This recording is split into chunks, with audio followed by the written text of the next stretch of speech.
자, 고전 시가의 모든 것 청산별곡 설명해 드리겠습니다. 청산별곡은 고려가요예요. 고려가요. 네, 고려가요라고 하는 거는 고려시대 평민들에 의해서 만들어진 작품입니다. 작자가 미상이죠. 왜냐하면 그때 시대 사람들은 평민들은 글자를 모르잖아요. 그죠? 그래서 입에서 입으로 구전이 됐다가 이것이 이제 나중에 문자로 정착이 됐고, 특히 조선시대 때 이제 이게 궁중에서 많이 불려지게 됩니다.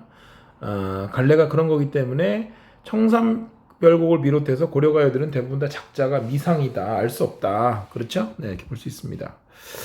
청산별곡은 내신에도 나오고, 의외로 이제 저거 수능에는 많이 안 나와요. 많이 안 나오는데, 내신에는 많이 나오는 작품이기 때문에, 그죠? 여러분들이 꼭 거쳐가야 되는 거고, 중요한 작품이죠. 자, 여기 이제 중요한 게 나오는데, 요 청산별곡은요, 청산이 포인트고요, 바다도 포인트입니다. 그래서 무슨 구조를 취하고 있냐면 대칭 구조를 취하고 있습니다.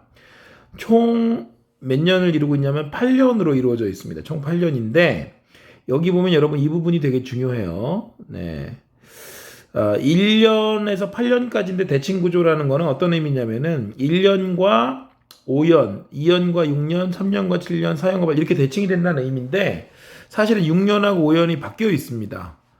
그러니까 청산별곡에 대해서 왜 이러냐라고 하는 논리적인 접근은 사실은 그죠? 네, 좋진 않아요. 왜냐하면 이게 구전되다 보니까 뭔가 불확실하거든요. 그래서 여러분들이 청산별곡을 공부하다 보면은 뭐 뜻이 두 가지가 있기도 하고 뭐 이렇게 해석하기도 하고 저렇게 해석하기도 하고 여러 가지 이제 해석의 여지가 있는데 그 이유가 뭐 때문에 그러냐? 바로 그것 때문에 그렇습니다. 작자 미상이기 때문에 뭔가 불확실한 겁니다. 작가의 의도라든가 이런 것도 알 수가 없고요. 자, 그래서 시작해 볼까요? 이게 이제 주로 이제 무슨 내용이냐면 청산별곡은 청산이라고 하는 이상향, 그 다음에 바다라고 하는 이상향. 여기 그냥 자연이라고 했지만 단순한 자연이 아니라 이상향에 해당되는 것이다. 여러분 생각해 보시면 고려가요는 고려시대 작품인데 고려 때 얼마나 여러분 보통 백성들이 고초를 당했습니까? 뭐 수없는 많은 전쟁도 있었고 밀란도 있었고 굉장히 많았죠. 그래서 백성들이 편할 날이 없었을 것이다. 그래서 당연히 그렇게 힘들 때마다 이상향을 꿈꾸게 되는 거죠. 그 다음에 그거는 이제 평민들 얘기고 또 지식인들 같은 경우에는 여러분도 알겠지만은 무신정변이라는 게 이제 1170년에 일어나게 되는데 그동안 고려는 문신들의 나라였기 때문에 무신들을 되게 무시하고 그랬었죠. 그래서 뭐 정중부에 수염을 태웠느니 뭐 이런 얘기들도 있는데 그래서 무신의 난 무신정변이 이제 1170년에 일어나가지고 그래서 그때부터는 문신들이 이제 출세길이 막혔을 거 아닙니까, 그죠? 네, 그러다 보니까 이제 그런 면에서 또 지식인의 어떤 지식인의 고뇌 이런 것들로 해석할 수도 있는 거고요. 그죠? 그 다음에 또 뭐 있냐면 이걸 그냥 사랑 노래로 생각을 하게 되면 어떤 연인에 대한 사랑하는 사람에 대한 그리움이다 이렇게 해석할 수도 있는 거죠. 네, 그래서 여기 이제 이렇게 대칭 구조로 돼 있는데 왜 대칭인지는 여러분들이 지금 감이 안 올 겁니다. 그래서 요거를 해석을 하고 그리고 나서 이제 여러분들한테 조금 더 정리를 해주는 게 좋겠네요. 자, 1년부터 8년으로 돼 있는데 여기 선생님 교재에는 아주 잘 돼 있습니다. 현대어로도 돼 있고요. 정리도 잘 돼 있고요. 여러분도 알겠지만 이제 밑에 이제 선택지로도 또 이렇게 정리가 되기 때문에 좋죠? 네. 자, 시작해 보겠습니다. 1년은요. 살월이랐다. 청산에 살월이랐다. 이렇게 돼 있습니다. 머리랑 다래랑 먹고 청산에 살월이랐다. 이렇게 돼 있거든요.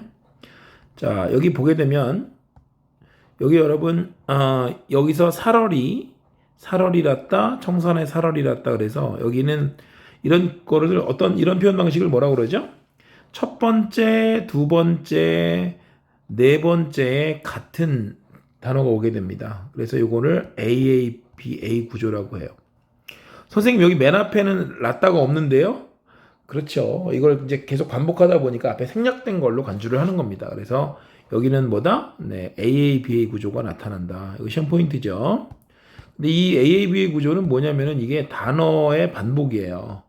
그럼 단어를 반복하면 효과가 두 가지가 있죠. 첫 번째 뭐가 있습니까? 강조하는 효과가 있고 의미를 강조하는 효과가 있고 두 번째는 당연히 운율, 그죠? 네, 운율감을 느끼게 해준다. 이렇게 볼 수 있습니다. 자, 그 다음에 이제 고려가요에서 음보가 나와요. 음보가 나오는데 여기 보세요, 여러분. 자, 음보는 어떻게 계산을 해야 되느냐. 여기 보면 음보는 이렇게 따집니다. 살얼이 랐다. 청산에 살얼이 랐다. 그래서 하나, 둘, 셋, 하나, 둘, 셋. 그래서 삼음보가 됩니다. 고려가요는 대체로 삼음보다 이렇게 기억하시면 됩니다. 조선시대로 가게 되면은 가사라든가 시조 이런 것들이 있죠? 그런 것들은 다 사음보예요. 그런데 고려가요는 삼음보다. 이거 머리에다 여러분 넣어놔도 좋습니다. 네. 고려가요는 삼음보, 조선시대 가사나 시조는 여러분 관동별곡이 가사죠, 대표적으로. 그런 작품들은 다 사음보다. 그래서 이 음보가 나오게 되면은 뭐 이음보라든가 이런 거는 여러분 관심 두지 마세요. 필요 없어요. 그런 건 있지도 않고. 그러니까 삼음보 아니면 사음보인데 고려가요 3, 조선시대 4 이렇게 이해하시면 되고, 대신에 이제 조선시대에도 민요라든가 뭐 이런 것들은 사음보고요. 현대시는 이제 자유시기 때문에 음보 같은 개념들이 사실 특별히 필요는 없는데 김소월 같은 경우는 보통 삼음보로 많이 썼습니다. 그래서 여러분 그렇게 암기하시면 되겠죠. 자, 그럼 다시 한번 가보겠습니다. 이게 이제 해석을 어떻게 한다고요? 이게 삼음보인데 그 다음에 또 하나 해야 되겠다. 이거 뭐가 있냐면 이제 글자 수가 여러분 요 살얼이 났다니까 세 글자, 두 글자 이렇게 돼서 여기도 세 글자, 두 글자죠. 그래서 이거 글자 수는 3, 3, 2조. 이거는 여러분 음수율이라고 그래요. 음수율이 이것도 이제 운율을 갖다가 맞추는데 중요한 기능을 하죠. 글자 수가 같으면 같은 그죠? 운율이 느껴집니다. 그래서 3, 3, 2조. 그래서 요거는 음수율. 삼음보는 음보율이죠. 그죠? 네, 그래서 다 운율을 만드는데 기여를 한다. 이렇게 이해하시면 됩니다. 3, 3이 기억해야 됩니다. 자, 그 다음에 이제 그 다음에 뭐가 나오죠? 네, 이제 볼까요? 조금씩 됐고. 여기 뭘 먹겠대? 머리랑 다래랑 먹고서 청산에 살을 잃었다. 그럼 여러분, 머리하고 다래는 청산에서 나는 거니까 긍정이다, 부정이다? 긍정이다. 오케이? 자, 그 다음에 여기 이제 얄리얄리, 얄랑숑, 얄라리얄라는 후렴구입니다. 이 후렴구는 여러분 무슨 기능을 한다? 후렴구는 제일 중요한 키워드가 흥을 돋우는 기능을 한다. 흥을 돋우는 기능. 돋구는 게 아니에요, 여러분. 표준어가 돋우는 겁니다. 그래서 흥을 돋우는 기능을 한다. 물론 여러분 연과 연도 나누고요. 그런데 중요한 거는 후렴구는 여러분 의미가 있을까 없을까? 의미. 뜻이 없어요. 후렴구는. 알겠습니까? 후렴구는 흥을 돋구는 거지 의미는 없다. 우리 왜 노래방에서 노래 부르다가 신나게 노래 부르다가요 나나나나나 이런 거 할 수 있잖아요. 그죠? 나나나나의 뜻 있니 없니? 없지. 그래서 후렴구는 그렇게 기억하시면 된다. 알겠습니까? 자, 그래서 여기 지금 여기 이연에 보니까 얄리얄리 얄라셩이 돼 있고 얄라셩이 돼 있는데 1년만 얄랑셩으로 돼 있죠? 2연부터는 얄라셩입니다. 얄리얄리 얄라셩. 왜 그러냐고 선생님한테 물어보면 선생님이 뭐라고 그럴까요? 그건 이런 거야 라고 대답할 수 있다 없다? 없어. 왜? 구전된 거니까. 그죠? 네. 그리고 뭐 어느 학자가 이걸 뭐라고 주장했다 하더라도 그것이 학계에서 정식으로 받아들여지지 않는 한 그거를 인정하기는 어렵기 때문에 여러분 그죠? 그런 것까지 알 필요는 없잖아요. 그래서 그런 차이가 있다는 것만 아시면 됩니다. 자, 이제 가보겠습니다. 자, 후렴구는 이제 생략할게요. 후렴구는 이제 다 생략을 하고, 자, 왜냐면 이제 너무 지저분하면 잘 안 와닿거든, 이게. 그죠? 그래서 깨끗이 지우고, 자, 그 다음 봅시다.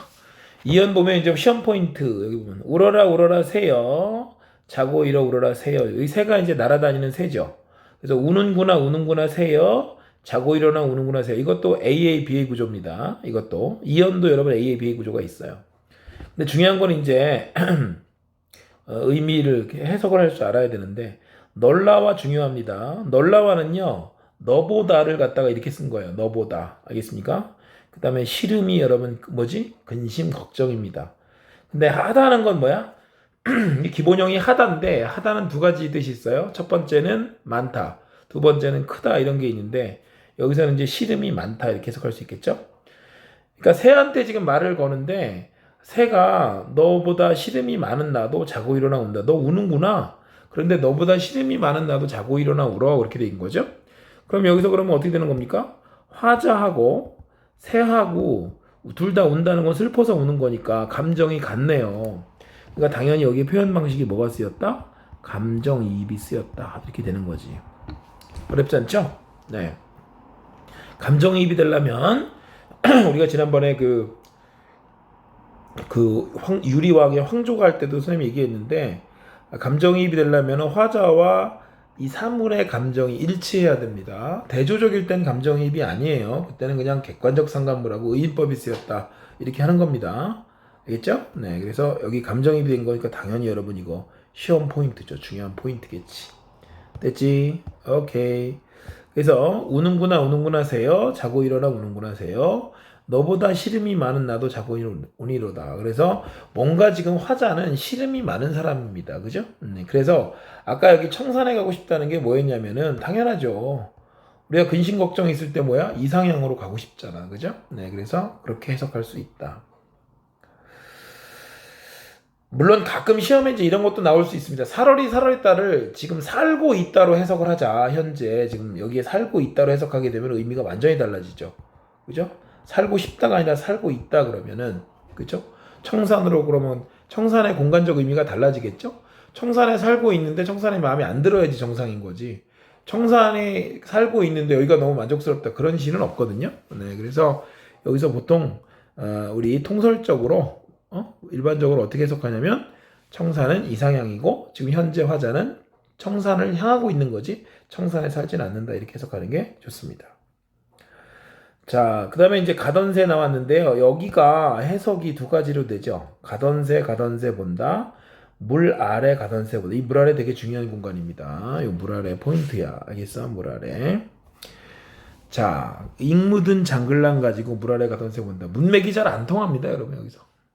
보면은 이 나가던 새를 보통은 날아가던 새 이렇게 해석합니다. 날아가던 새를 본다. 물 아래 날아가던 새를 본다 이거죠.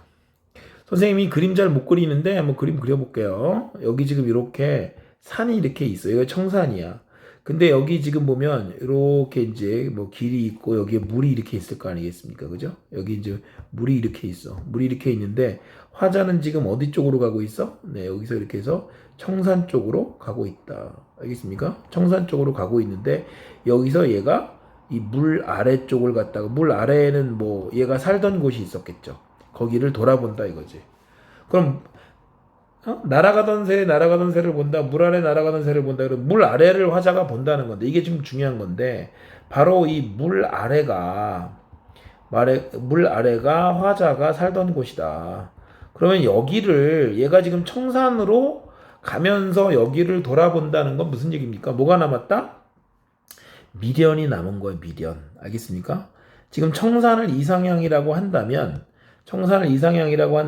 여기 물 아래는 속세거든요. 그래서 지금 이 사람이 그 속세를 돌아본다는 건 이 속세에 대한 뭐가 남았다? 미련이 남았다 이렇게 보는 거죠. 그래서 물 아래가 중요한 공간이 됩니다. 익 묻은 장글랑은 이끼 묻은 쟁기를 가지고 물 아래 가던 새 본다 이렇게 해석을 합니다. 이끼 묻은 쟁기를 가지고 이게 이제 이 사람이 농사를 지었다는 걸 알 수가 있는 거죠. 그렇죠? 네, 그래서 농사를 짓다 보니까 쟁기 이런 거를 쓸 거 아니야. 그렇죠? 네. 그래서 이끼 묻은 쟁기를 가지고 물 아래 가던 새 본다. 그래서 요거 속세에 대한 미련이 남았다. 해석이 좀 뭔가 어색하죠? 앞뒤 안 맞아요. 가던 새를 갖다가 뭘로도 해석하냐면 갈던 사례로 해석하기도 합니다. 갈던 사례. 그죠? 요거를 갈던 사례 그러면 갈던 밭이거든요. 그러면 좀 쟁기가 좀 이해가 되죠. 근데 이걸 날아가던 새가 이제 이게 사례라고 그래서 밭을 얘기하는 건데, 그죠? 네, 밭을 얘기하는 건데 이거는 좀 이해가 되는데 이렇게 되면 쟁기가 이해가 되죠. 그런데 날아가던 새하고 쟁기는 그죠? 이끼 묻은 쟁기를 가지고 새가 날아갔다? 문맥적으로 맞지가 않잖아. 그래서 그렇게 해석하면 좀 이상해지는 그런 작품이다. 오케이. 청산별곡은 뭐 이렇게 이게 구전된 거다 보니까 뭔가 논리적으로 안 맞는 부분들이 있습니다. 자, 그 다음에 사연 가겠습니다. 일인공 덜인공하여 낮이란 지내와죠. 이렇게 저렇게 해서 낮은 지내왔다 이런 얘기입니다. 이렇게 저렇게 해서 낮은 지내왔는데 오리도 가리도 없음 그랬죠? 네, 오리는요. 이게 해석이 어떻게 되냐고 하면 오리가 이어적기가 된 거거든. 그래서 오리는 요거는 올이가 됩니다.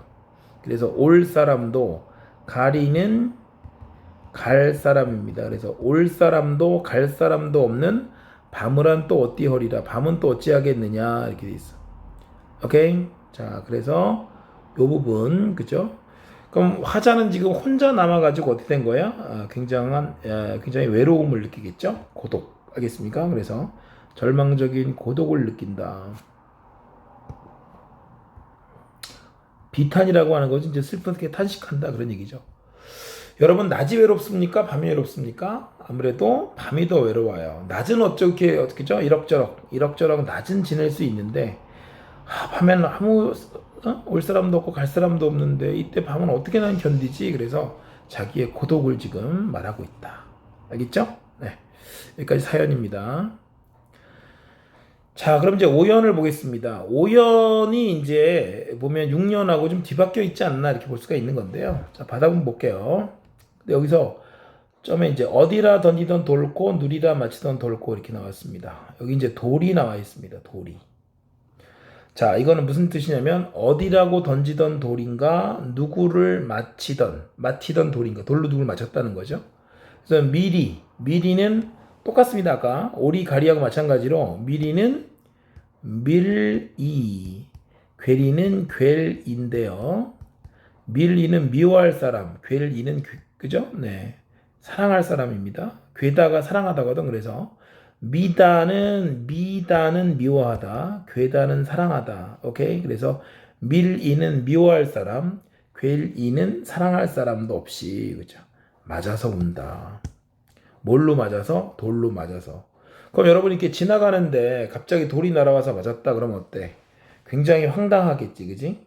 그래서 이거는 굉장히 황당하단 말이죠, 그죠? 네, 그래서 요거는 어떻습니까? 이 돌은 운명을 의미하는 겁니다. 운명, 그렇죠? 여러분 왜 보면은 아파트 같은 데도 이렇게 지나가다 보면 가끔 그런 뉴스 나오잖아. 위에서 뭐 이렇게 화분이나 이런 거 잘못 떨어져 가지고 그래서 이제 갑자기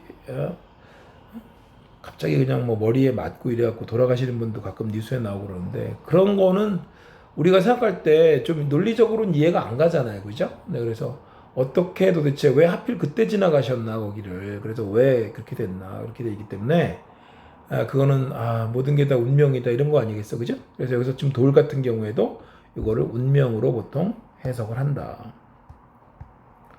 내가 이렇게 갑자기 사람도 왜 보면 이렇게 멀쩡하다가 교통사고 당해갖고 막 이렇게 불구자가 될 수도 있고 그런데 그런 것들을 뭐야? 갑작스러운 어떤 그죠? 네, 운명이라고 봐야 되겠죠. 결국 갑작스러운 사고를 당한다는 건 모든 것이 정해져 있다, 운명이다. 그래서 운명적인 체념이다 이렇게 해석을 하는데 이 부분 돌이 여러분 중요한 거죠. 이 시어가 돌이 뭐다? 운명이다. 그래서 이 사람은 체념을 하고 있는 것이다. 자, 이제 6년으로 가보겠습니다. 6년은 여러분 아까 대칭 구조라고 그랬는데 좀 이해가 될 겁니다. 이건 1년하고 대칭이 되는 거죠. 자, 보세요. 살얼이 났다, 발아래 살얼이 났다 이렇게 돼 있어. 그죠? 네. 남아자기 구조개랑 먹고 발아래 살얼이 났다 이렇게 돼 있습니다. 아까는 청산에 살고 싶다고 그랬고 머리하고 다리를 먹고 싶다고 그랬는데 여기는 바다에 살겠다 그러고 남아자기하고 구조개 요거 해조류 요거하고 굴이랑 먹고 살겠다 이렇게 지금 얘기하고 있습니다. 여기서 여러분 이 발아래는 요거는 어떻게 해석해야 되냐면 그 다음에 애가 되는 거거든요. 그래서 이제 이어적기를 한 건데 요 발알이 바다예요. 그래서 바다에 살고 싶다 이렇게 얘기하는 거죠. 구조는 똑같습니다. 더 이상 뭐 설명 안 해도 되겠죠? 오케이. 자, 아까 참 오연에서 선생님이 하나 빼먹은 거 있다? 표현 방식으로. 뭐가 있냐면 여기에 여러분 이렇게 돼 있죠? 여기에 어디라 던지던 돌인가 누구를 맞히던 돌인가 그래서 얘랑 문장 구조가 똑같잖아. 그죠? 그래서 이거 뭐야? 대구법이 쓰였다. 이거 여러분 중요합니다. 오연에서 대구법이 쓰였다는 거. 이거 잊지 마세요. 자, 근데 아까 이거 오연은 그럼 이연하고 대칭이 되는 건데 왜 대칭이 될까요, 여러분? 추적해 보세요. 이연에도 보면 거기 우는구나 세요. 자고 일어나 우는구나 세요. 그래서 우는 게 나오는데 여기도 우는 게 나오잖아요, 그죠? 네, 그래서 이연과 오연이 짝이다. 이렇게 보면 됩니다. 자, 이제 7년은 3년하고 짝인데요. 볼까요? 가다가 듣는다고 나와 있습니다. 아까는 가는 새 본다 그랬죠. 여기는 들어요. 그 다음에 애정지 가다가 듣는다 그랬는데 애정지라는 건 뭐냐면 우리가 정지인데 정지를 경상도에서 지금도 부엌을 정지라고 그러거든. 근데 옛날 고려시대 때 이제 많은 그 백성들이 떠돌아다녔을 거 아니야. 그랬을 때 임시 부엌을 취사를 해야 될 임시 부엌을 만들어야 될 거 아니겠습니까? 그래서 그 애정지를 외딴 부엌이다 이렇게 해석하기도 하고 애정지는 원래 그 예정지를 잘못 쓴 거다. destination 예정지를 잘못 쓴 거다 이렇게 해석하기도 합니다. 그래서 자 어쨌든 두 가지로 해석 가능하다는 거. 근데 여기서는 이제 외딴 부엌이라고 해석을 한 거죠. 좋습니다. 가다가 듣는다. 애정지 가다가 듣는다. 그 다음에 뭘 들어? 사삼이. 사삼이는 사슴이 장대에 올라서 짐대가 장대인데 장대에 올라서 해금을 켜는 걸 듣는다는 거. 이것도 해석이 두 가지가 가능하진데 첫 번째는 사슴이 그야말로 동물 사슴이 장대에 올라가서 해금 켠다는 거. 이거는 도저히 있을 수 없는 일이기 때문에 그만큼 기적이 일어나기를 바라는 마음이다. 뭐 이렇게 해석하기도 합니다. 그 다음에 또 하나는요. 또 하나는 고려시대 때 이제 서커스가 있었어. 산대잡극이라고. 그 서커스에서 사슴으로 분장한 광대가 올라가서 해금을 켠다. 이렇게 해석하기도 합니다. 어쨌든 보통 이렇게 사슴이 장대에 올라서 해금을 켠다 그랬는데 이것은 바로 있을 수 없는 거기 때문에 기적을 바라는 심정이다. 그러니까 청산별곡은 이게 전체 작품이 이렇게 잘 이렇게 아우르지가 않아요. 논리적으로. 여러분들이 그래서 수능에서 잘 안 내는지도 몰라. 근데 내신에서는 막 낸다고 선생님들이 그죠? 자기가 가르치고 자기가 막 내기 때문에 좀 까다로울 수 있어요, 여러분들한테는. 자, 3년은 아까는 가는 새 본다, 얘는 듣는다 그랬기 때문에 대칭구조다. 3년하고 7년하고 짝입니다. 자, 8년 볼까요? 가다니 배부른 독이 이제 항아리인데 여기에 설진 강수를 빚어라. 설진 강수가 독한 술인데 여기서 이제 술이 되게 중요한 포인트가 되죠. 술. 알겠습니까? 이 강수는 여러분 아빠가 술 드실 때 있죠. 좋아서 드실 때도 있고 또 어떨 때는 힘들어서 드실 때도 있잖아요. 마음적으로 힘들어가지고. 그럼 이 사람이 술을 왜 먹겠어요? 바로 현실에서 근심이 많고 이러니까 술을 먹는 건데 가다가 보니까 큰 독에다가 술을 빚고 있더라 이거야. 그래서 이 조롱꽃 누룩이라는 건 조롱밭꽃 모양으로 이제 누룩이 술 만들 때 누룩 필요하잖아. 근데 그 누룩이 맵다는 게 이제 냄새가 아주 강렬하다 이런 얘기입니다. 술 냄새가 난다는 거죠. 그러니까 한마디로 술 빚는 냄새가. 그래서 이거는 여기에 뭐가 있어? 후각적 이미지도 있는 거지. 그런데 잡사와니가 뭐냐면은 누구를 붙잡아? 나를 붙잡는다는 거예요. 누가 나를 붙잡아? 그 냄새가, 술 냄새가. 그래서 내 어찌하리리 꼴은 뭐야? 내가 그거를 먹지 않고 어찌하겠느냐 이거죠. 그렇죠? 네. 그래서 이렇게 하소연을 하는데 일단 여기서 이 강수라고 하는 거는 고뇌를 갖다가 우리가 시름을 좀 잠시라도 잊으려고 그래서 먹는 거잖아요. 그래서 다만 이걸 먹는다고 해서 그 사람의 고민이 완전히 해소되진 않으니까 결국은 술을 통한 고뇌의 일시적 해소다. 영원한 해소는 아니고 일시적인 해소다. 이렇게 볼 수가 있습니다. 됐죠? 자, 그리고 이거는 짝이 뭐가 된다? 사연하고 된다. 그죠? 사연은 여기 보면 이렇게 돼 있죠? 하소연을 하잖아요. 내 어띠허리라 이렇게 나와 있잖아? 어띠허리라. 여기도 보면 어떻게 나오니까 8년에도 어띠하리 있고 이렇게 나왔으니까 비슷하잖아요. 그래서 짝이 된다. 그래서 다시 앞으로 가면 총 8년인데 1년은 6년하고 짝이 된다. 그쵸? 네. 그리고 2년은 새, 돌 이렇게 짝이 되고요. 그 다음에 3년은 새가 날아가던 새로 해석하기도 하고 갈던 살에 밭으로 해석하기도 하는데 요거는 속세에 대한 미련, 물 아래 여기 물 아래 돌아봤으니까 미련이 있다는 거. 7년은 이제 사슴, 그래서 기적이 일어나길 바란다. 뭐 이런 내용이 나와 있고요. 사연 같은 경우에는 밤에 절망적 고독과 외로움을 느꼈다면 8년에서는 뭡니까? 술을 고뇌 해소인데 이 고뇌 해소는 영원한 해소가 아니죠? 일시적 해소다. 이렇게 정리하시면 되겠습니다. 자, 이제 선택지를 선생님이 정리해 놓은 걸로 하나하나 정리하면 되겠네요. 자, 볼까요? 첫 번째 1번. 작자미상의 고려가요다. 여러분들이 이거를 눈으로만 공부하는데 사실은 이런 지금 선생님이 정리해 놓은 거를 말로 이렇게 하면서 해도 좋습니다. 전체 8년으로 이루어졌고요. 이걸 갖다 그리고 연이 나눠져 있기 때문에 뭐라고도 그래? 분연체라고도 하고요. 네, 분연체. 그 다음에 분장체라고도 해요. 연이나 장이 나눠졌다는 의미입니다. 분연체, 분장체. 자, 그 다음에 삶의 고뇌와 비애, 또 삶의 터전을 잃은 유랑민의 슬픔을 주제로 하고 있고, 화자가 아까도 얘기했지만은 뭐 유랑민으로 해석할 수도 있고, 실현당한 사람으로 해석할 수도 있고, 지식인 등 다양하게 해석할 수 있다는 거.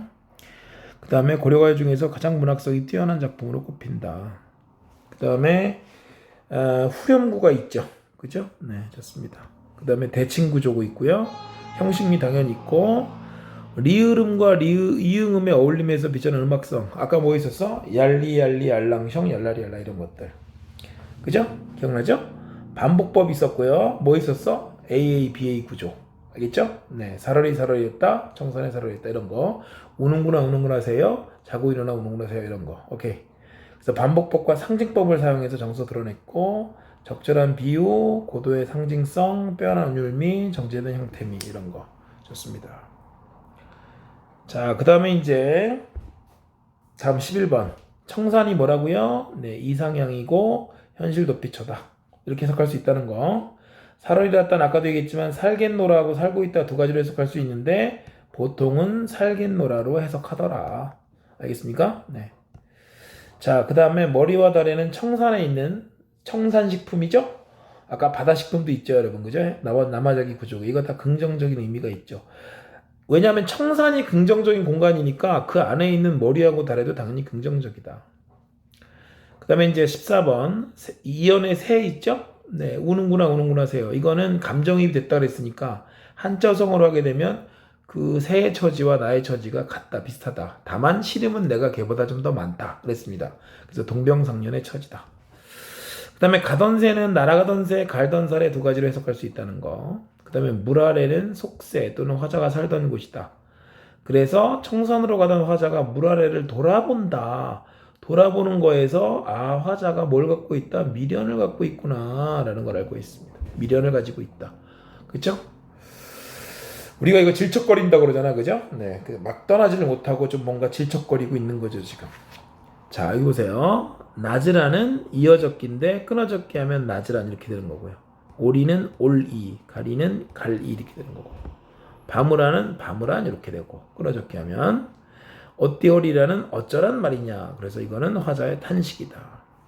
이거를 여러분들이 입으로 옛날 선비들이 과거 공부하듯이 선비들이 바보 같아서 글 공부 이렇게 입으로 소리내서 한 거 아니에요, 여러분.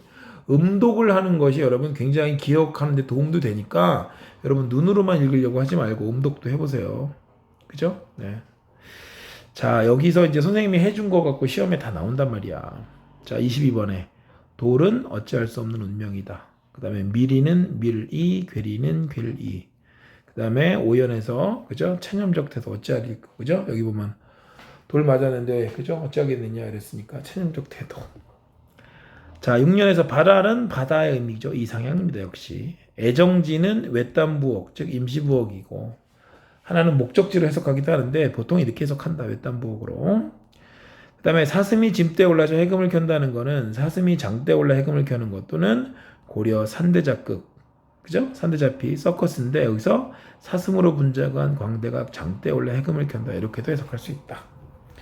그 다음에 8년의 강수는 독한 술이고 화자의 고뇌를 어떻게 일시적으로 해소한다. 영원히 해소해주지 못한다.